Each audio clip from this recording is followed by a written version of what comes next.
Nako po, eto maganda hong pag-usapan po ano at reaksyonan po mga kabida ano po. Meron pong babala ano, ito hong si ICC Assistant to Counsel Attorney Cristina Conti po ano mga kabida na maaari pong habulin po ng International Criminal Court ano, ito hong si Senator Robin Padilla mga kabida ano po. Tapos po niyang aminin na tinulungan po niya ito hong si Senator Ronald Bato de la Rosa no, na makaalis po mula mismo sa premises po ng Senado, ano po, mga kabida. Okay? Meron daw batas dyan, ano, mga kabida, particular na po, ito hong Article 70 po, ano, ng Rome Statute, kung saan po ay nakasaad doon, mga kabida, ang sino man pong tumulong o mag-obstruct, ano, sa administration daw ng hustisya, ano, mga kabida, ng International Criminal Court, maaari pong managot po ito, ano, mga kabida. Okay? Eto, babasahin ko muna ito hong article ng ang balita ngayon, ano? Mga kabida, ano po. Conti nagbabala na maaaring habulin ng ICC si Senator Robin Padilla, no? Posibleng mapasama rin umano sa scrutiny ng International Criminal Court o ICC si Senator Robin Padilla matapos ang kanyang pag-amin na personal niyang tinulungan si Senator Ronald Bato de la Rosa na makaalis sa Senado sa gitna ng tensyon kaugnay ng ICC arrest warrant issue. Ano? Ito ang babala ni ICC Assistant to Counsel Cristina Conti na nagsabing maaaring managot ang mga taong umano'y tumutulong sa pagtatago o pagtakas ng isang individual na nais usigin ng tribunal. Ano po? Ayon kay Conti, here in the Philippines, that would be harboring a fugitive, hiding someone or helping that person escape, ano? Krimen yan dito sa Pilipinas, ano, mga kabida. Kaso lang, hindi po ito applicable po, ano, mga kabida, dito ho kay Robin Padilla. Dahil unang-una po, ang arrest warrant po, mga kabida, ay hindi ho nanggaling po, ano, sa isang local court dito ho sa Pilipinas, kundi nanggaling po ito sa International Criminal Court, ano? Alright? Okay, tuloy po tayo dito, ano, mga kabida na po. In the ICC, the equivalent is Article 70 or offenses against the administration of justice. Ano? Ito yung sinabi ko po kanina na in-invoke po makabida ni Attorney Conti.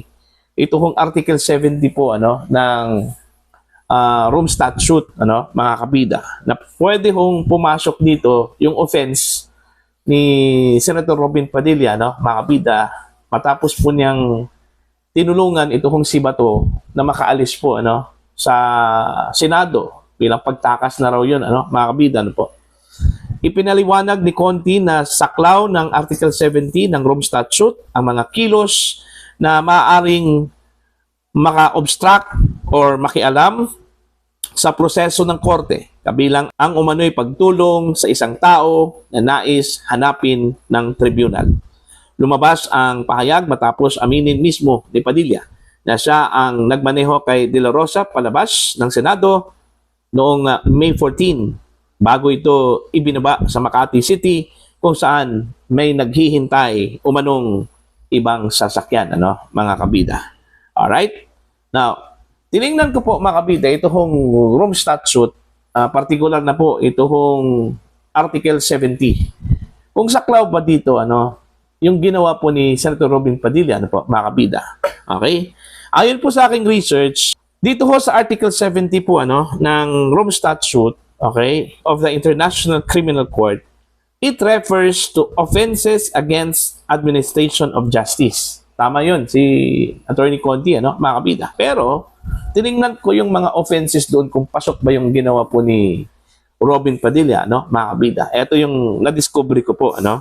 Ito, it punishes acts that interferes with ICC investigations and court proceedings, ano, mga kabida. Ito po, the article covers these acts when done intentionally, ano, mga kabida. Okay? Giving false testimony under oath. Isa po yun, ano, mga kabida, ano po. Pasok ba yung ginawa po ni Robin Padilla? Hindi po pasok dito, ano, sa una po, mga kabida. Pangalawa, presenting false or forged evidence. Pasok ba yung ginawa po ni Robin Padilla po? Dito ho sa pangalawang acts po, mga kabida, na in violation dito ho sa Article 70? Hindi po, ano, mga kabida. Number 3, witness tampering. Anong ibig sabihin po? Influencing, threatening, intimidating, or retaliating against witnesses. Alright? Pasok ba yung ginawa po ni Robin Padilla, no? Nang tanging ginawa po niya makabida, minaneho lang po niya. Ito hong si Senator De La Rosa, palabas po ng Senate Complex, at hinihatid niya doon ho sa Makati City, ano, mga kabida. So hindi po ito pasok, ano, dito ho sa isang offense na ito, ano, mga kabida. Okay, ito pa. Interfering with ICC officials in performing the duties. O, ito po. Baka malapit na po dito, ano, mga kabida, yung ginawa po ni Robin. Interfering with ICC officials in performing their duties.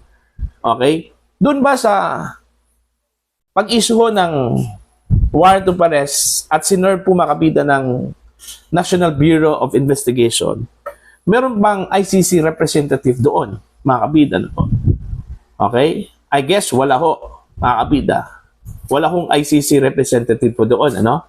Alright? Now, dito ho sa sinasabi hong interfering with ICC officials in performing their duties. Okay? Pasok ba yung ginawa po ni Senator Robin Padilla po dito? I don't think so, ano, mga kabida. Alright? Kasi wala hong ICC officials dun eh. Okay? Walang representative ng International Criminal Court when the NBI served the arrest warrant, mga kabida. Okay?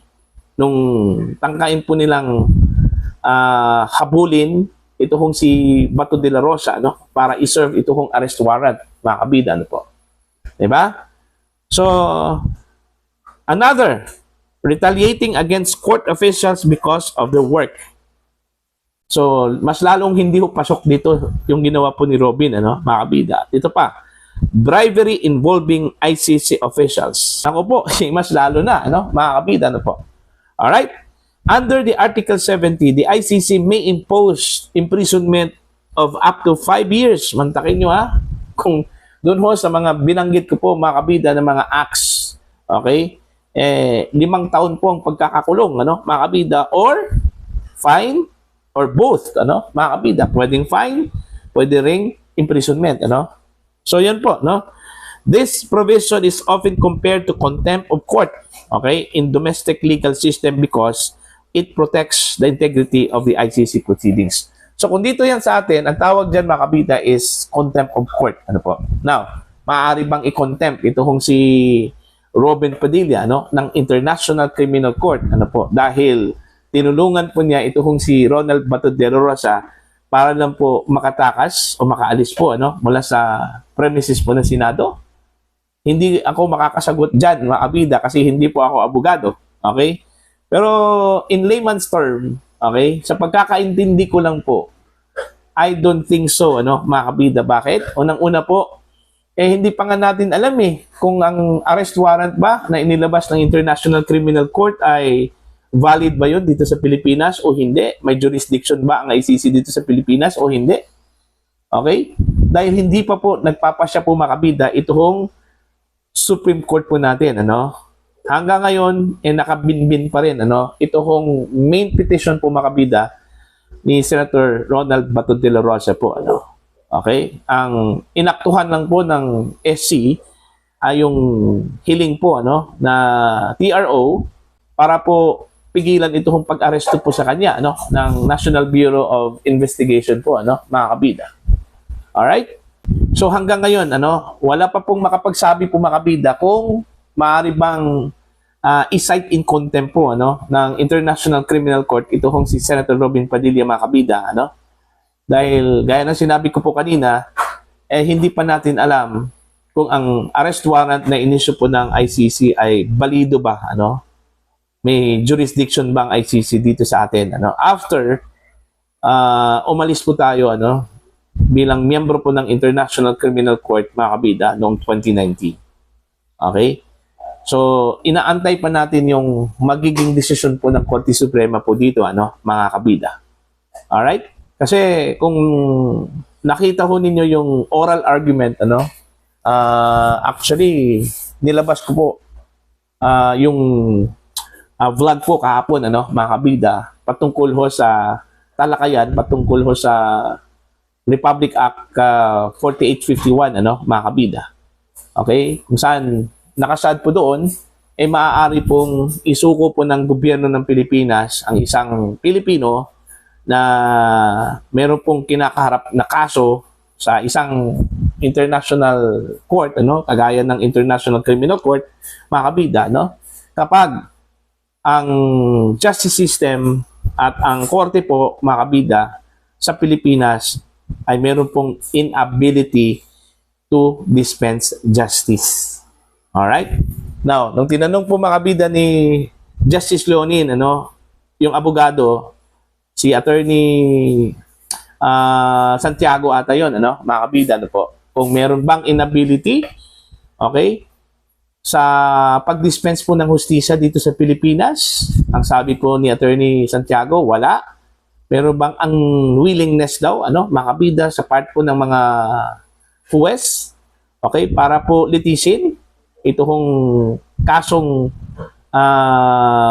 katulad na lang po ng crimes against humanity, ano, mga kabida, dito sa Pilipinas. Ang sabi po ni Attorney Santiago, wala, mga kabida. So doon pa lang, may masisense ka na, mga kabida, na meron pong ibang ideya po, ano, ito kung si Justice Leonin, ano, mga kabida. At saka meron po siyang in-invoke po, ano, mga kabida, na parang jurisprudence ata yun, ano, mga kabida, kung saan po lumabas, mga kabida, na ang judiciary po dito sa Pilipinas, okay, ang mga korte sa Pilipinas ay parang second class na lang po, ano, mga kabida. Dahil kapag meron daw isang Amerikano na nagkaroon po ng offense dito sa Pilipinas, at kapag meron pong investigasyon na ginagawa po ang isang korte doon ho sa Estados Unidos, ang mananaig doon dyan, mga kabida, ay yung korte po sa Estados Unidos, ano? Alright? So, ibig sabihin po, kahit dito ho ginawa po yung krimen, okay, hindi ho natin pwedeng litisin dito ang isang American person, ano, or Amerikano po, mga kabida, na gumawa po ng krimen dahil mas priority yung korte po doon ho sa Estados Unidos. Which is, sabi po ni Justice Leonin, parang ano although hindi po niya binanggit, pero parang insulto yon, ano, sa korte po ng Pilipinas. Mantakin nyo, ha, parang second class na lang po tayo, mga kabida, at insulto yon para po sa mga maestrado po ng Korte Suprema dito sa Pilipinas, mga kabida. Diba? Kaya nga iginiit po ni Justice Leonin na tayo po ay isang sovereign country. Okay, mga kabida. Meron pong sarili hong batas, meron hong sariling korte, at independent ito, mga kabida, sa mga korte po sa labas ng bansa. Katulad na lang po ng International Criminal Court, mga kabida. Ano po? Diba? Malinaw naman po, mga kabida, no, sa Republic Act 9851, ano, ito hong Crimes Against Humanity Act, ano, mga kabida, na ang ICC po, mga kabida, ay complementarity lang po, ano. Okay, ibig sabihin po, pag hindi ho kaya sa Pilipinas, pwede ho nating ibigay sa ICC, pero hindi ho pwedeng pangunahan po ng ICC yung krimen na nangyari ho sa Pilipinas at doon po lilitisin kagad, ano, mga kabida. Magdedepende yan kung isusuko ba ng Pilipinas ang isang Pinoy na gumawa po ng krimen na lilitisin po ito, mga kabida, doon ho sa International Criminal Court. Alright? Para po sa inyo, ano po ang inyong opinion at pananaw dito? Ano, sinabi po ni Attorney Cristina Conti, ano, mga kabida, na maaari hong madamay dito si Senator Robin Padilla, ano, mga kabida. Maaari daw siyang habulin po ng International Criminal Court. Yan, kung meron pong jurisdiction po ang ICC sa Pilipinas, mga kabida, no? Yan, kung ang Korte Suprema po ay magdedesisyon po, mga kabida, pabor ho sa kanila. Pero kung ang Korte Suprema magdedesisyon po, mga kabida, okay, sa ngalan po ng soberenya ng Pilipinas, okay, pabor po sa mga Pilipino at pabor po sa ating bansa, wala hong magagawa po, mga kabida, ito hong International Criminal Court. Yan yung aking pakiwari po, ano, aking opinion, mga kabida, ano po. For your comment and for your opinion, please comment down. Sa mga hindi pa po subscriber po sa aking channel, please subscribe just click the subscribe button, click the notification bell, click all para updated po kayo mga kabida sa aking mga uploads. Maraming salamat po sa inyo lahat.